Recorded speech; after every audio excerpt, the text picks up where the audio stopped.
ڕۆژوەڵانی خۆشەویست سڵاوتان لێبێ ئێوارەتان باش خۆشحاڵم لە پرۆگرامێکی دیکە ئەم ئەڵلقەیە شاتمەوە ئێوە لای ئێوەی ئەزیز و خۆشەویست هیوادارم ڕۆژی هەموو لای قبول بێت هەموو لایەک مانگی ڕەمەزانی پیرۆز بە تەواوی خێر و خۆشیەکانی دەرونی و جەستەییەوە تێپەڕێنێت. پرۆگرامی ئەمڕۆشمان پرۆگرامێکی زۆر تایبەتە هەوڵ دەدەین کە لەم پرۆگرامانی کە لە ئێوارانی سێمای پێشکەشتان دەکەین کۆمەڵە بابەتێک بێت کە سوودی بۆ هەمووان هەیە و وەڵامی زۆرێک لەو پرسیارانەش تێدا بدەینەوە کە بەپێی کات و ساتەکان لە لای زۆرینەی خەڵکی دروست دەبێت. مانگی ڕەمەزانی پیرۆز بە تەواوی خۆشیەکانیەوە بە تەواوی پیرۆزیەکانیەوە بە تەواوی ئەو پێشوازیەی کە هەموو مسلمانێک لە هەموو جیهان لی دەکات ئەو ئەرکانەی کە تێیدا ئەرکە و جێبەجێ دەکرێت خۆی بۆ خۆی خۆشیەکی تایبەت دەبەخشێتە ناخ و کەسایەتی مسلمانەکان. یەک لەوانە بەخشینی زەکات و سەرفترەیە کە زۆر گرنگە و تایبەتمەندی چاکی پێدراوە لە ئاینی ئیسلامی پیرۆزدا هەم وەکو ڕێکاریەکی کۆمەڵگەی کە چۆن کۆمەڵگەی پێڕێک دەکرێتەوە هەم وەکو لایەنە ڕۆحی و ئەو لایەنەی کە کۆمەڵێک لە دەستکەوتی باشی دەست دەکەوێت مرۆڤەکە لەلایەن خوای گەورە و میهرەبانەوە. بەڵام زەکات و سەرفترە کێ دەیبەخشێت بە کێ دەبەخشرێت چۆن دەبەخشرێت لە چی دەبەخشرێت بۆ وەڵامی هەموم پرسیاران و چەندانی دیکە زۆر بەڕێز مامۆستا عەدنان خالید ڕەسوول کە جەنابیان مامۆستای ئاینی و پێشنوێژ و تارخوێن و قوتابی دکتۆرا ئەمڕۆ لە ستۆدیۆی ئێوارە سێمانی لە لامان میوانە زۆر بەخێر بن زۆر سوپاستانەکەم بۆ ئامادەبوونتان. زۆر سوپاستانەکەم زۆر سپاس بۆ ئێوەش ڕەمەزانتان پیرۆز بێ ئینشاءالله هەموو ڕۆژەکانی ڕەمەزان لە هەمووان بە پیرۆزی بە مبارەکی بەڕێوە بچێت. مامۆستا هەر سەرەتا حەز دەکەم لەگەڵ بەڕێستان بۆ دەست پێ بکەم کە زەکات چییە چۆن پێناسە دەکرێت لە ڕووی ئاینیەوە. بەناوی خوای گەورە درود و سەڵاو و لێزمە بانانی ڕەحمەت بۆ پێغەمبەری نازدار صلی الله عليه وسلم و سەریار و یاوەران و شۆن کەوتوانی بێ تاکو ڕۆژی دوایی.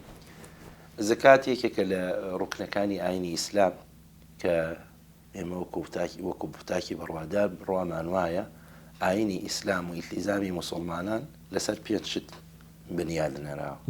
لەسەر وتنی شایەتمانی حەق کە هیچ خودایەک نییە غەیری ئەڵڵا و محەممەدی پێغەمبەریەوە و نوێژکردن دوایە لە فەرزی سێما زەکات. تەنانەت زەکات لای ئێمە لە پێشی ڕۆژووکردنی مانگی ڕەمەزانە تەنانەت پێشی حەجیشە. ئەم پێنج شتە هەم شەهادە هەم نوێژ هەم زەکات هەم ڕۆژوی ڕەمەزان هەم حەجکردن پێوترێ پێنجپایی ئیسلامی پیرۆز.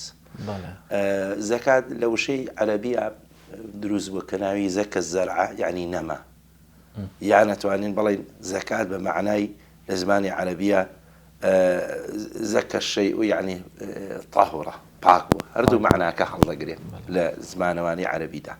بەڵام لە لای زانایانی ئاینی ئیسلام ماڵێکی تایبەتە ئەندازەیەکی تایبەتە لە هەندێک ماڵی تایبەتە بە هەندێک مەرجی تایبەت کە دواتر باسیەکەین.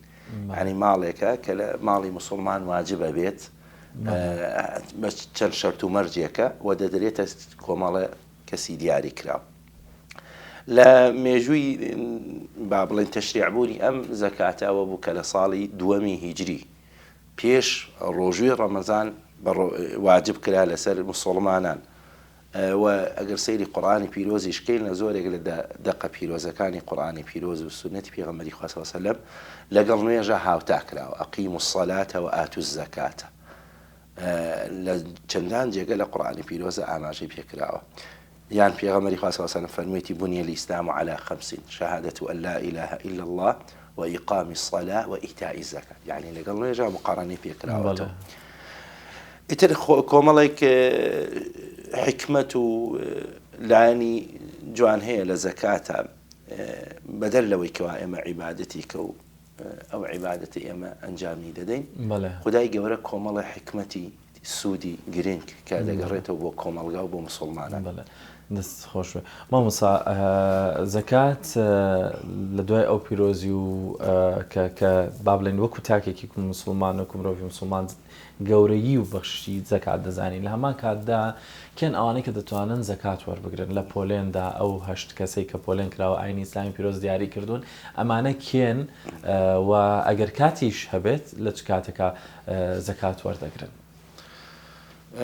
هەڵبەت ئەو کەسانەی کە زەکات وەردەگرن خوای گەورە لە قورئانی پیرۆزدا خۆی بەیانی کردووە کە فەرمێ إنما الصدقات للفقراء والمساكين والعاملين عليها والمؤلفة قلوبهم وفي الرقاب والغارمين وفي سبيل الله وابن السبيل فريضة من الله والله عليم حكيم لسورة توبة آيات الشصطة ودايقة ولا هرش جور هەر تاقممان بۆ دیاری دەکا یەکەم فەقیر ئەو کەسەیەکەوە هیچی نییە هیچ بەواتایی هیچ یعنی هیچ شتێکی نییە لە سەروەت لە سامان ئەمە زەکاتی پێ دەدرێت دووهەم ئەلمەساکین جەمعی میسکینە میسکین کێیە میسکین کەسێکە هەیەتی ئەندازەیەکی هەیە لە بژێوی پێی دەژی معاشێکی هەیە موچێکی بەس بەشی پێداویستەکانی بەشی ناکات ینی ئەمە زۆرێک لە موچەخۆری ئێستا دەگرێتەوە یا کەسانێک دەگرێتەوە کە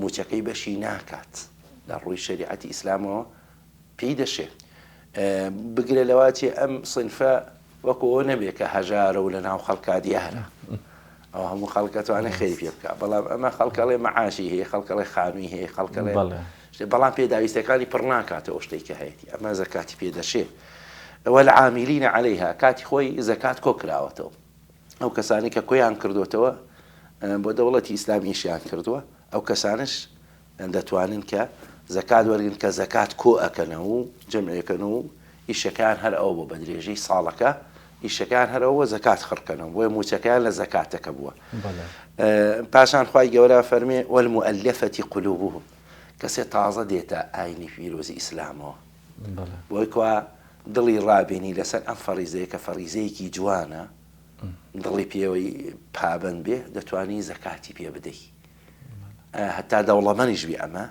زەکاتی پێ دەدەی بۆی کەوا تامی ئەم شیرنی ئیسلام و برایەتی ڕۆحی برایەتیەکە کە لە بینی موسڵمانانە هەیە وەفی الرقابی ئەوانەی کەوا کۆیلە بوون لە زەمانی خۆیدا طبعاً ئاینی ئیسلامی پیرۆز وەختێکە هاو نیزامی کۆیلایەتی لە هەموو جیهانە بەربڵاو بەڵام ئیسلام هات دەرگاکانی بە کۆیلەکردنی مرۆڤی هەموو داخست بەڵام لەم لاوە دەرگای ئازادکردنی کۆیلەی لە هەموو فەریزەیەکا دانا لە هەموو کەفارەتێکا دایناوە لە هەموو کارێکا کە ئینسان تووشی عقوبەیەکە بێت لە عقوبەی ئاینیە لەسەری ئەبێ غەرامەیە بدا یەکسەر ئاینی ئیسلامە فەرمێ یەکەم شتەڵێ بێ بەندەیەک ئازادکەی لە زەکاتی تۆ دەتوانی ئەگەر زەمانەکە زەمانی عوبودیەت بێ ئەمانە بێ الحەمدولیلا سوپاس بۆ خواسان نەماوە ئەتوانی ئەو پارەیە بدەی بۆی کەوا مرۆڤێکی پێ ئازادکەی ئەنە ئیسلامەوەنە لەگەڵ ئازادیە وە لە غاریمین ئەوانەکەوا قەرزدارن وەسفە فی سەبیلی الله ئەوانەی کە جیهاد بوون و جیهادیان کردووە ئەو کەسانی کەوا دیفاعەکەن لە شەرف و ناموسی خەڵک کە وەختی خۆی بە موجاهید ئەژمار کراون وەبنی سەبیل کۆتا کەس ئەو کەسێکەوە غەریبە لە وڵاتێکی غەریبی دانیشتووە لە پێگە و مەسەب و کورسەکەی خۆی دوور کەوتوتەوە ئیتر ئیفلاسێکی کردووە ناگا دەستی ناگاتە خزم و کەسوکاری قەدیم وا بۆ ئێستا وەکو ئێستا نەبووە نیزامی حەواڵەوانە هەبوو بێ بۆ زەمانەوە بۆ زۆر زەحمەت وەکە بگاتەوە سەروەت و سامانی خۆی ئەمە زەکاتی پێدەدرێت ئەم هەشت تاقمەیەکەوە ئاینی ئیسلام دیاری کردو زەکات سەرفترە ئەوانەی کەوا واجبە بن لەسەر موسڵمان دەدرێت بەو هەشت تاقمە دەستەکان خۆش بێ مامۆستا وەکو کاتێکی دیاریکراو هەیە بۆ بەخشینی زەکات ئایا مەرجە لە مانگی ڕەمەزانی پیرۆزدا بێ یاخود لەر کاتێکی دیکەدا بێت دەبێ بۆی کەوا بزانین کەی زەکات لەکوێیە زەکات و واجبە پێویستە مەرجەکانی واجببوونی زەکات بزانین کە سێشتە یەک ئەوەیە ئەو مرۆڤە موسڵمان بێ بەڵام نافەرمێ باڵغ بێ یعنی ئەگەر مناڵێکیش بێ منداڵی موسڵمان بێ ئەندازەیەکی هەبێ کە ماڵی زەکات بێ باوکو دایکەکەی بێ بۆی بە دووهەم مەرج ئەبێ ملکیەت النیصاب ئەو ئەندازەی کە زەکاتی تێدایە ئێستا لە ئاینی ئیسلامە لە چوار شتا لە پێنج شتایە بەڵام ئێستا چواری لە وڵاتی خۆمانە بەردەوامە کە زەکاتی تیا پارە و پول و زێڕ و زیوە بەروبوون و ئەمانەیە پاشان ئەو کشتانەی کە کەلوپەلی تیجارەتن پاشان ئەوەی کە لە شریعەتی ئیسلامە دانراوە بریتیە لە ئاژەڵداری ئەمەی کە ئاژەڵ بە ئینسان هەیە بێ ئەم چوارشتەی لە وڵاتی خۆمانە زەکاتی تیایە جا ئەگەر کەسێک ئەم مڵکیەتەی هەبوو گەیشتبووە و ئەندازەی شەرع داوای لێکە ئەوی زەکاتی لە واجبە. سێیەم مەرج سوڕانەوەی ساڵ بەسەر ئەم مڵکەیە، سوڕانەوەی ساڵ بەسەر ئەم مڵکەیە. بەڵام ئەمیش لە تەنها لە چیایە لەو شتانەی کەوا لەو جۆرە زەکاتانن غەیری بەرووبووم نەبێ، چونکە بەرووبووم چاوەڕێی ناکەیت تا ساڵە بسوڕێتەوە، هەرکە پێگەیشت لێ زەکاتەکەی دەدرێت. بەڵام ماباقی ئەو شتانی تری کە زەکاتی تیا ساڵێک بسوڕێتەوە ساڵێکی قەمەری واتە ساڵێکی عەرەبی. مەسەلەن بۆ نمونە من 6 مانگ پێش ڕەمەزان ئەرزێکم ویستۆ بیفرۆشم یا کڕیەوە بۆ فرۆشتن، پێویست ناکەم من لە ڕەمەزان خۆ بخەمە ناڕەحەتیەوە بەڵام زەکاتی قەرزەکەم دەدەم، هینەکەمام ئەرزەکەم دەدەم. بەڵکو لێ ئەگەڕم هەتاوکو ساڵێتر ئەگەر نەفرۆشرا مایەوە ئەو کاتە زەکاتی لێ دەردەکەم بەو شێوازێ. بەڵام ئەگەر موسڵمان هەر لە ڕەمەزانە خۆی بۆ ئیتمینانی خۆی حەزی کرد لەگەڵ ئەو خێر و خێراتی ڕەمەزان کە ئیکاتیە کەڵ بێ زەکاتەکەش بداوەکو لە وڵاتی خۆمان دەکرێت مانعێکی تێدانی، یعنی هێشتا کاتیشی نەهاتووە زەکاتەکەی 2 مانگی ماوە 3 مانگی ماوە 6 مانگی ماوە، بەڵام حەزەکە زەکاتی ئەو ماڵەی بدا بۆی کەوا ساڵانە ڕەمەزان خۆی پاکاتەوە خۆی خاوێن کاتەوە زەکاتی ماڵەکەی بە ئەوەشی ئیشکالی تیان و زانایان ڕێگەیاندا و دروستیشە. بەڵێ کاتە مامۆستا ئەو بڕی زەکاتی کە دەبەخشرێت چۆن دەبەخشرێت و کێن ئەوانەی کە زانیمان ئەوانەی کێن ئەوانەی کە وەری دەگرن کێن ئەوانەی کە دەبێت زەکات ببەخشن و بڕەکەشی چۆن دیاری دەکرێت. وەکو عەرزم کردی ئەوانەی کە زەکات دەدەن دوو سیفەتیان هەبێت، یەک موسڵمان بن، دوو خاوەنی ئەو بەشە بن کە زەکاتی تێدایە. یعنی ئەگەر منداڵێک ماڵێکی هەبێ باوکو دایکەکەی زەکاتەکەی بدە، خاوەنی ئەو ماڵە بێ ئەو بەشە بێ کە خوای گەورە زەکاتی تێداناوە. ئەم دوو سیفەتەی هەبێ هەر کەسێک کە ئەندازە ماڵێکی هەیە لەو شتانی کە لە ئاینی ئیسلامی پیرۆزدا لەسەریان واجبە زەکات بن ئەمانە دەتوانن زەکات بدەن. بەڵێ بڕەکەی دەبێت چەند بێ مامۆستا زۆر جار لە بابەتی زەکاتە شیکردنەوە ڕوونکردنەوەی زۆر دەبیسترێت. سوپاس بخوای گەورە ئێستا مامۆسایانی ئاینی طبعاً جۆرەکانی ئەوەی کەوا زەکاتی تایە و ماڵانی کە زەکاتی تایە یەکەم وشترێکە لە وڵاتی خۆمان نییە. بەڵێ با بڵێن بەرووبوومی ئەوەی کەوا پێڵن لە ئاژەڵا ئەوە وشترە لە وڵاتی خۆمانە نییە. بەڵام لە طبعاً ئەگەر هەبێەوە لە پێنجەوە تێدایەتی ماڵاتی با بڵێن ڕەشەوڵاخە. ئەو ڕەشەوڵاخە لە وڵاتی خۆمان هەیە لە سیەوە تێدایەتی ترسی بەرەو سەرسی مانگاسی و ڕەشەوڵاخیە بێ بەرەو سەر تێدایەتی و ئەوەی کە بزن و مەڕە ئەویش لەسەر و چلەوە تێدایەتی هەتاوەکو مەسەلەن تا 120 کە گەیشتە 120 دوانی تیا دوای لە دوای 120ەکە لە هەر 100 سەرێک زیاترەوە لە وڵاتی خۆمان باوە دانەیەکی تێدا، ینی یەکێک لەو مەڕانەی دەبات بە زەکات. ئەمە لە مین بەڵە بڕەکەی لە پارە و پولدا پارە و پول و ئاڵتون و زێڕ و زی و ئەمانە کە ئینسان هەیەی ئەگەر هات و ئاڵتونی هەبوو ئاڵتونەکەش نەک ئەو ئاڵتونی کە خشڵە و ئافرەتی کا بەخۆیان بۆ جوانکاری ئەو ئاڵتونەی کە ئینسانێک دایانێت چەند لیرەیەک ئەکڕێ کولی ناکە دای ئەنێ ئەمە گەیشتە 20 مسقال زەکاتی تێدا زەکاتەکەشی ڕبعی عوشرە یعنی 1/4 یعنی نیو مسقال دەکات لە 20 مسقال نیو مسقال دەدات بەو شێوازە. بەڵام ئەگەر زیو بوو زیوەکە 158 مسقالەکە ئاتوانن بڵێن 160 مسقال زیو کە داینابێ هەرچەنەوە قیمەتێکی زۆر کەمیە ملیۆنێک ناکە بەینی خۆمان. پارە و پولیش ئەنجومەنی فتوای باڵای هەرێم ئەوەی کە پارە و پول و ئینسان دایناوە وتوتی لە 7,200,000 بە ئەندازەی ئەو 20 مسقالەیە دایاناوە. بەڵام ئەگەر ئینسان بۆکو دڵفتمانینی خۆیشی کە زۆر جارێمە وات ماوەتوە ئەگەر لەو بڕە کەمتریشە هەیە ئەتو حەزر لەو خێرەیە قەیچێکە بە نیسابی زیو حسێبیکە نیسابی زیوەکە نزیکە کاتە 1.5 ملیۆن ینی 1.5 ملیۆن خەوتوت هەیە حەزەکەی زەکات بێ قەیچەکە بیدە چونکە تۆ بە ئەندازەی 160 مسقال زیو هینت هەیە ماڵەت هەیە و دانراوە حەزەکەی زەکاتێکی لێ بدەیت بۆ تمانین خۆت بیدەی زۆر باشترە. بەڵام وەکو ئەنجومەنی باڵا فەرمویانە ئەگەر ئینسان تا حەو ملیۆن و 200 نەیدا هیچ کێشەیەکی تێدانی ئشکالێکی تێدانی. بەڵام بە کۆی گشتی ئەوەی کە ڕوونە ئەو ماڵ و سامانەی کە دانراوە وەک زیادەیەک لەوەی کە پێی دەژی نەک ئەو مەسەلەن خەڵکانێکمان هەیە ماڵێکی هەیە یایە ئەژی و ماڵی خۆیەتی ئەمەنیە ئەرزێکی هەیە کڕیویەتی و بەڵام بەکارینێ. ویستم ئەوە بۆ تەواو بکەم ئەمە هەر باسی تەمان پارە و زێڕوزی ومان کرد. جا لێ بەروبوومیشە لە بەروبوومیشە ئاینی ئیسلام داوای کردووە کە ئینسان گاتە 612 کیلۆ بەروبووم لەگەلم ئەو کاتە زەکات بدە کەمتر بێ نیەتی. ئەو کەلوپەری تیجارەت ئەوەی کە جەنابە فەرموویەتی ئەمە گرنگە ئینسان لێرەدا ڕۆشنکردنەوەی کات. کەلوپەری تیجارەتمان هەیە. کەلوپەری تیجارەت چییە؟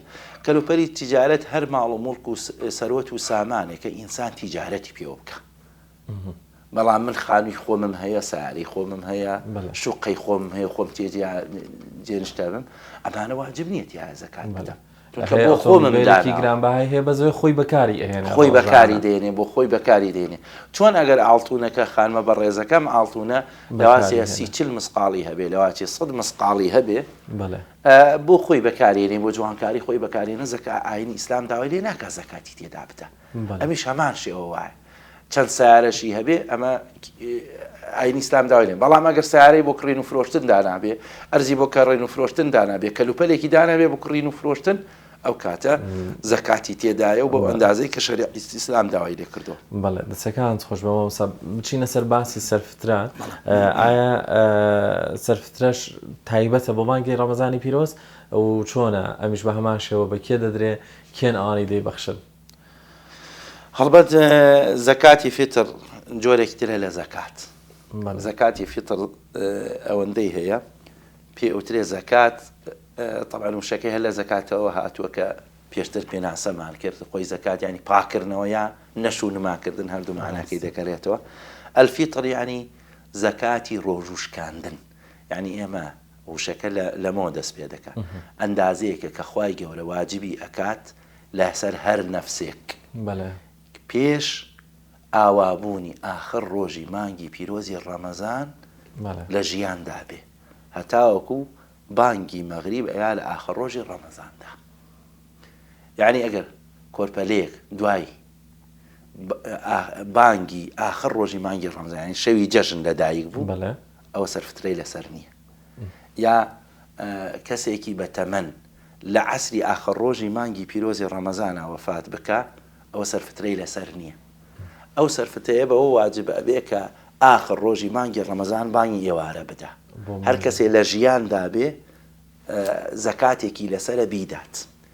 لەسەر کێ زەکاتەکە بەدا ئەو کەسێک کە سەرپەرشتیارەتی بیدات یا ئەگەر هاتوو منداڵەکە دەوڵەمەند بوو لە ماڵەکەی دەدرێت. ئەم زەکاتش کە خوای گەورە داوای کردووە ساعێکە ئەم ساعە لە خواردنی ئەو وڵاتە خواردنی باوی ئەو وڵاتە. لە زمانی پێغەمبەری خوا صلی الله علیه و سلم 4 شت باو بووە. یەک لەو شتانە خورما بووە 2 کشمیش بووە کشمیش و مێوەش بووە 3 پەنیر بووە خواردنە باوەکان بکە زۆر پەنیر و کەشک بووە لە زمانی پێغەمبەری خوا.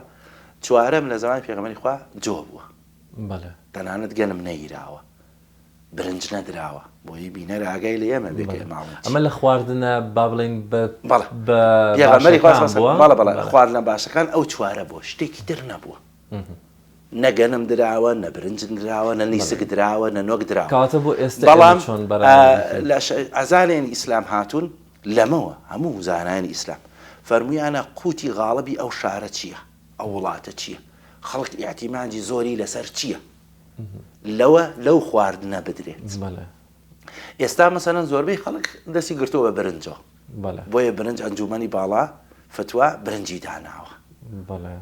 یان ئەتوانین بڵێن گەرمیشە چونکە گەرمیشە لە وڵاتی خۆمان خەڵک نان ئەخوات نان و سەمون ومان ئەخوات هەردووکیان ینی دروستە ئینسان بیان بەڵام کامیان چاکترە بێگومان برنجەکە معقولتر لە لای خەڵک بۆیە بە برنج دانراوە. ساعەکەش مەسەلەن لای خۆمان ئێستا ئەنجومەنی باڵا هینی کردووە ئەندازەکەی با بڵێن دیاری کردووە بۆمان کە 3500 دینارە بە پارە بیدەین بە کشێکی گشتی یاخود بۆ خواردنەکە زۆر حەزەکەم لەم بابەتە ئەگەر مەجالم دەی بە وردی باسی کەم بۆت ئێمە عەرزمان کردی کە پێغەمبەری خوا صلی الله علیه و سلم چوار شتی داوە نە برنجی داوە نە نۆکی داوە نە نیسکی داوە ئەمانەی نێداوە بەڵام لە شەریعەتی ئیسلاماشا باس کراوە کە ئەمانە دروستن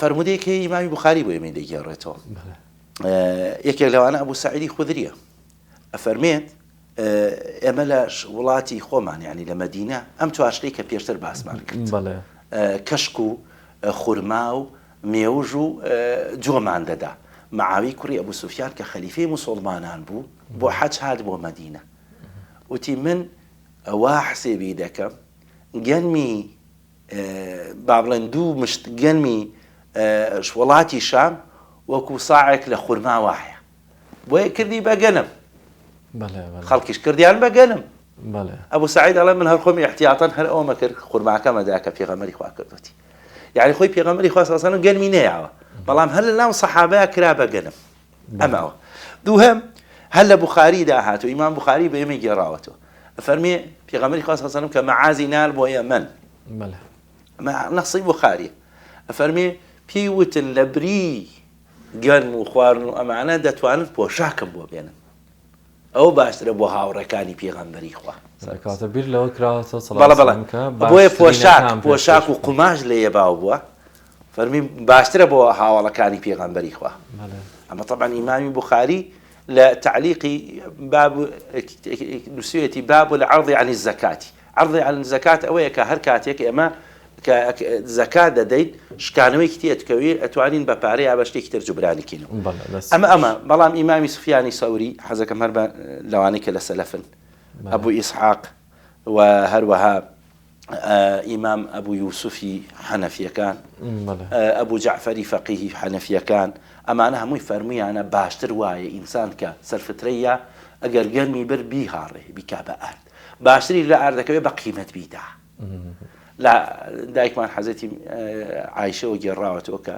ڕازی بووە لە زیاتی خواردن درهەم بدرێ و هەروەها ئیبن تەیمیە کە زانایەکی گەورەی کوردە و زۆربەی ئەو تایارانەی کە ئێستا لە ناو خەڵکا بڵاوی دەکەنەوە بە پارە و پول و هین نەدرێ و هەر بە خواردن بیرێ خۆی نەسەنە فەرمێ وأما إخراج القيمة للحاجة أو المصلحة أو العدل فلا بأس به ئەمە نەسی ئیبن تەیمیە کە زۆربەی ئەو تەیارانەی کەوا ئیدعاکەن لە ناو خەڵکا ئەڵێن زەکات بە خواردن بێ ئەم بەم سێوازە دانی قیمەت لە بری زەکات لەبەر خاتێکەوە پێویداویستیە کە مەسلحەتی خەڵک لەوایە یان وەکو بۆ ڕێکردنەوەی بەشەکانی زەکاتە ئەڵێ هیچ کێشەیەکی تێدا نییە. ساڵ چەندێک سەرفترە دیاری کراوە کە بیدەین وەک قیمەتەکە دیاری کراوە؟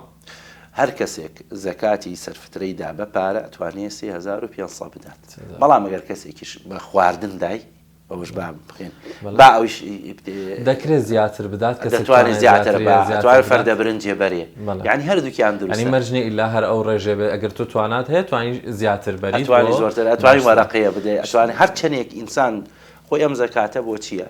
وەک پێغەمبەری خوا صلی الله علیه و سلم بۆ پاکردنەوەی مرۆڤە بۆ پاکردن کەسی ئیمکانیەتێکی باشە حەزەکە زەکات بە بەڵام زەکاتی نییە ئەمە حەزەکە زیاتر بە و جوانتر بیدا هەتا زۆرتر بێ سوودی زۆرترە بۆ هەژارە. مامۆستا لە کاتەکەمان بەداخەوە کەم بۆتەوە بەس ئەمەوێت شتێکی کە هەیە ڕوونکردنەوەی لەسەر بدەین شتێک باوە لە لای هەندێک کەس دەڵێن لە کاتی پێدانی سەرفترە ڕستەیە شتێکی دیاریکراو هەیە دەبێ و کەسێک کە وەری دەگرێ بیڵێت ئەمە تا چەندێک ڕاستە هەیە ئەڵێ ئەوە من قبوڵم کرد شتێکی ئەوە دیاریکراو هەیە کە پێویست دەکا کەسی وەرگرت بیڵێت پێویست دەکات ئەو کەسێک کە زەکات دەدا باشترە ئەو کەسە تێ بگەێنێ ئەمە زەکاتە جا بە هەر شێوێ تێگەێنێ بۆ چونکە ئەگەر ئەو کەسەش کە شیاوی زەکات نەبێ ئەڵە من زەکاتم پێ ناشێ سەرەڕای ئێوە کە باسی زەکات دەکەین زەکات کۆمەڵی حکمەتی تیا حەرەزەکەم بە پەلەی باسی بکەم یەکەم زەکات ئینسان ڕاهێنێ لەسەر بەخشین دووهەم ئینسان محەبەت و خۆشەویستی لە بەیری ئینسانەکان زیاد دەکا سێیەم مستەوای کەفاعەت لە ناو کۆمەڵگایە ینی ڕێژەی کەفاعەت لە ناو کۆمەڵگای زیاد دەکا چوارەم زەکات کۆمەڵێک شتی جوان لە ناو کۆمەڵگایە ناهێڵێ وەکو بێ ئیشی و بێکاری و هەتا پێغەمبەری خوا صلی الله علیه و سلم فەرمێ ئەگەر زەکاتەکانتان بە جوانی بدەن هەژاری نامێنێت. پێنجەم زەکات بۆ پاکردنەوەی دڵ و دەروونە. ئەگەر ئینسانێک کە تۆ زەکاتی بۆ دەبەی باشە بەو شێوازە منەت و هینێ بکەی بەسەریدا زۆر ناخۆشە. بەڵام کەوتی زەکات یعنی واجبە من بیدەم، واجبە بیدەم. تۆ بێت یەکێکی تر بێ ئەبێ مەمنون بێ ئەو کەسە لێی وەرەگرێ، چونکە تازە و ماڵە ئەمانەتە لای من. طبعا ئەمە ئەمانەتێکە لە لای من، مادام ئەمانەتێکە لە منای من بڵێ زەکاتە باشترە ئەو کاتە ئەو کەشەشکەوە زەکاتەکە وەرەگرێ. ئەگەر شیاو نەبێ ئەڵە من زەکاتم ناوێ، ئەگەر شیاویز بێ هیچ کێشەیەکی تیانێ و بێمنەتریشە لەوەی کاتەوە وەکو خێرت وەکو دیارەیەک پێ بدەیت، چونکە هەمیشە شتێکی کە دیاری تێت تۆزێ شەرمەگرێتەوە. بەستر زەکات بێ هیچ شەرمێکی نییە و واجبە لەسەر ماڵی ئەو بیدات و تۆش وەرەگرتو هیچ کێشەیەکی تێدا. ئایا باسکردنی زەکات دام بە فڵانە ماڵ من سەرفترێ ئەم ساڵە وڵایان بە فڵانە ماڵ زۆرجار ئەمە تا لە ڕووی کۆمەڵایەتی و لە ڕووی ئاینیەوە چۆنە؟ واللهی بێگومان ئێمە لە باسی ئیسلامەتی و خواناسیدا خوای گەورە لە قورئانی پیرۆزدا ئەفەرمێ ئێوە کەسانێکی بڕواتان هەیە عیبادەتەکانتان بەتاڵ مەکەنەوە بیلمەنی وەلئەذا، بە منەتکردن و ئەزیێدانی خەڵک. جا بە وشەی ئەذا ناوی ئەبا منەتکردن باشە بەوەی کوا من ئەوم کردووە بۆ فڵانە کەس. قورئانی پیرۆزە فەرمێ نمونونەکەی وەکو چی وایە؟ وەکو بەردی سەفوان وایە. ئەمە نەسی قورئانی پیرۆزە. مثله كمثل صفوان عليه تراب فأصابه وابل فتركه صلدا. نمونەکەی وەکو چی وایە؟ بەردی سەفوان جۆرە بەردێکی ساف و لوسە لە دەشت و لە بیابان و ئەمانەیە هەیە. ئەگەر خۆڵێکی بچێتە سەر و باران بارێ بەسەریە، ئایا لەسەر ئەم بەردە لوسە هیچ ئەمێنێ؟ یعنی کردەوەی ئینسان هەموو بەتاڵە کاتەوە ڕیایی و باسکردن.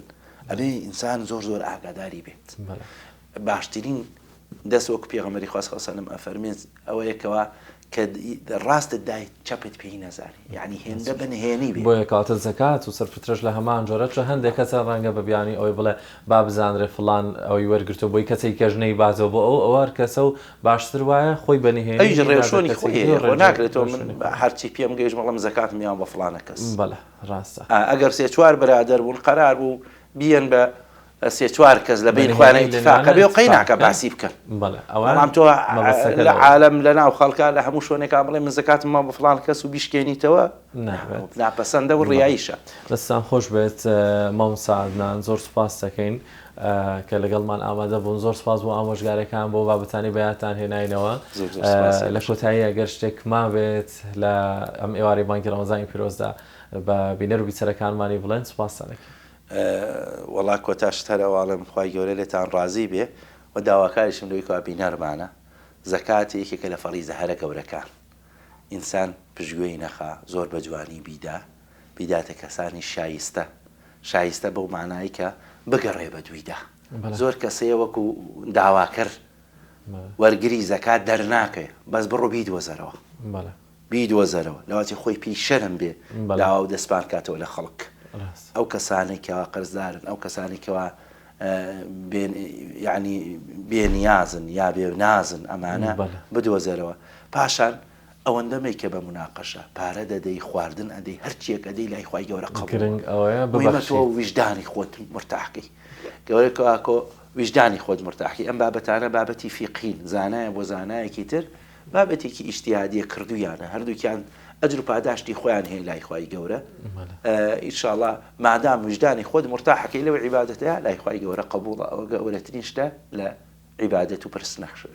دەستان خۆش بێ، خوای گەورە جەزای بەخێرتان باتەوە. مامۆستا عادل خالید ڕەسوڵ، مامۆستا و پێشنوێژ و تارخوێن قوتابی دکتۆرا، زۆر زۆر سوپاسی ئێوەکەین کە لە لاوان ئامادەبوون. هیوادارم بینەر و بیچەرە بەڕێزەکانیشمان سوودتان لە گفتوگۆی ئەم ئێوارەیەمان وەرگرت بێت.